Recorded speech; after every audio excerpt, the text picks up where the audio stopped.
Hi, it's Lisa here and welcome back to my channel. I hope you're having a great day. So in today's video I wanted to talk to you about shopping. Now I don't like shopping. I don't necessarily hate it, but I really don't enjoy going out, particularly clothes shopping, because it just goes wrong. it just goes wrong. So I was thinking about what I could talk about, and I thought a good one would be some great tips and advice on how to go shopping when you hate it or when you dislike it. So I've written some notes down on this because I actually went shopping today because I need to buy a long ball gown for a dinner dance that I'm going to in February, and it didn't go that well because I tried on dresses, I haven't bought any, and I'll have to go again at some other point. So I wanted to kind of just talk to you about what you can do to make sure, whether you are going clothes shopping or you need to get other stuff, what to do beforehand and during your shopping experience to make it the best it can possibly be. So the first point I would say is that have an idea of what you want to get and why you want to get it. So for me, I'll stick with the ball gown theme. So what did I want to get? A ball gown. Also, if you have any idea of what style or colour, anything like that, it's good to have that vision in your mind beforehand. What I would also say is have a list of the items that you want to get. So if you want to get a few items because you know that you're going to, say, the city centre and you want to have a good look around, make sure you have a list of items. If you are going to be getting clothes, I would say to limit the number of items on that list, only because it's hard to look through. Say if you're in a massive store, you might be looking for a gown, or you're looking for a jumper as well, and you're trying to keep an eye out for a coat. So your mind's going everywhere, but you might not be able to pinpoint something. So in my experience this morning was that I knew I was going for a ball gown. I know I didn't get one, but I was going for a ball gown so I could look in the shops that I needed to. I was looking for a ball gown, obviously floor length, so I was looking across the rails to make sure I could see the full length dresses. So I knew exactly what I was looking for, and I wasn't getting veered off, thinking, oh, that top looks nice, and all those trousers look nice. So I had a focus, I knew what I was going to get.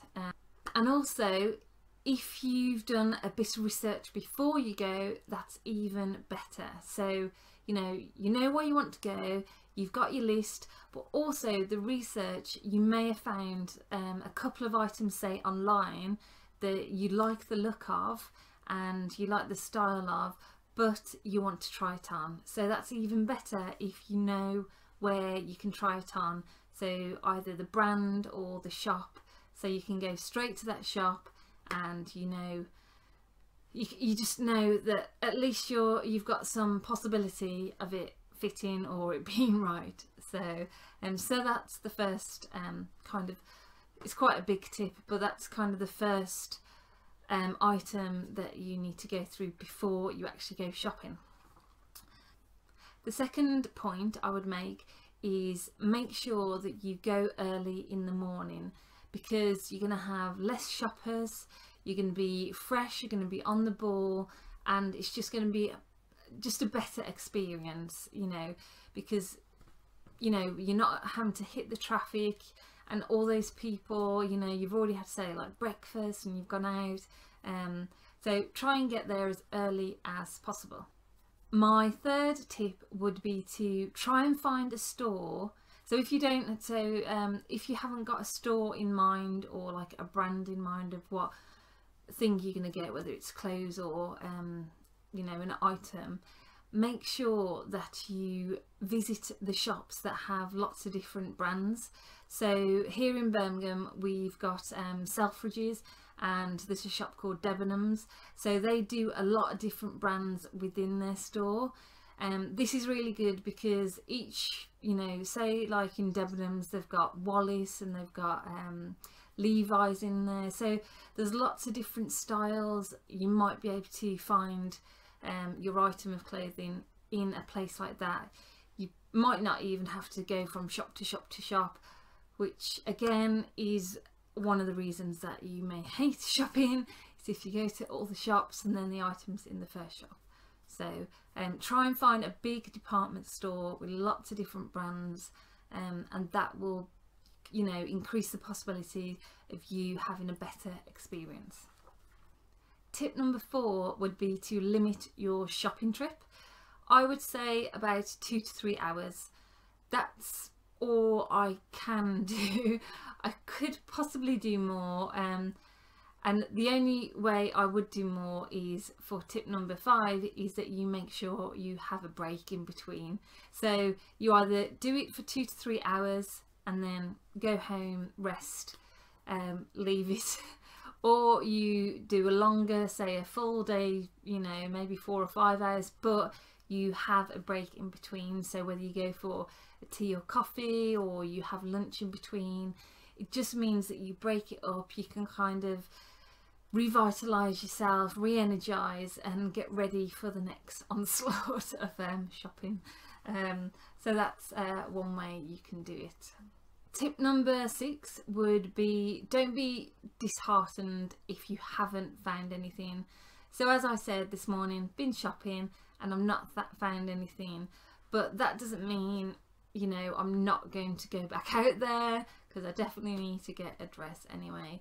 But just don't be disheartened, because I'd rather, for me and for you as well, you know, it'd be better to try things on, not buy anything, rather than spend your money on something just because you feel you have to buy something and then you regret it later on. So, you know, there's always next time. Tip number 7 would be to either go by yourself shopping or go with a friend. It's entirely up to you which way you prefer. For me personally, I'd rather go by myself, because I don't like the idea of someone waiting for me, like whilst I'm in the changing rooms. It just puts that extra pressure on me, and then I feel maybe pressure to get something or not get something or hurry up. So for me, I'd rather just go on my own and just try things on, whereas other people might actually enjoy shopping a bit more if they have a friend there and they can tell them, you know, oh, that looks good on you, or no, don't go there at all. So that might be a nicer experience for you, but for me, just rather just go in there and try stuff on and then get out of there. So, and the final tip, number 8, if all else fails, I would buy it online rather than going into town and going shopping.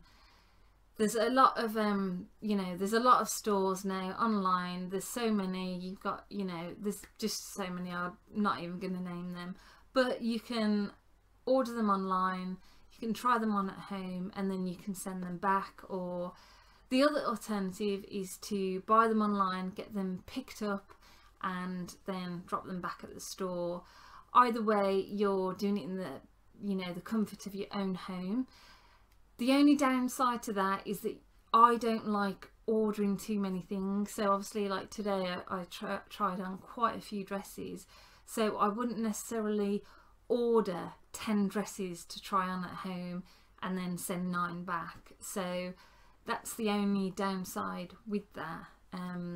But it's a good way if you know that you've got an item of clothing, say a pair of Levi jeans, and you know exactly what style they are, you know what size they are, and you know that if you buy the exact same brand or colour, or just in a different colour rather, you know that it's going to be the same. So you could do that, it's up to you. So I would say, if you don't like shopping, try these tips out. I hope they would help. And a bonus tip, if you have found something that you do like whilst you're shopping but you're still unsure, I would say take a photo, which I have done today. I found this wonderful navy blue ball gown and I was still unsure about it, so I've taken a picture of it and what the brand is, how much it was, and the little barcode. So if I do want to buy it, I can have a think about it over the next couple of days and I can buy it online. I don't have to go to the trouble of going to store to try and get it and try it on and all that. So that's another good way to obviously do the shopping and then just get it online. I hope these tips have been helpful to you. As I said, I don't really like shopping that much, which makes my boyfriend really happy. But if you have problems with it too, or you don't like it, hopefully these tips will help you to do that. So thank you ever so much, and I'll see you next time. Bye.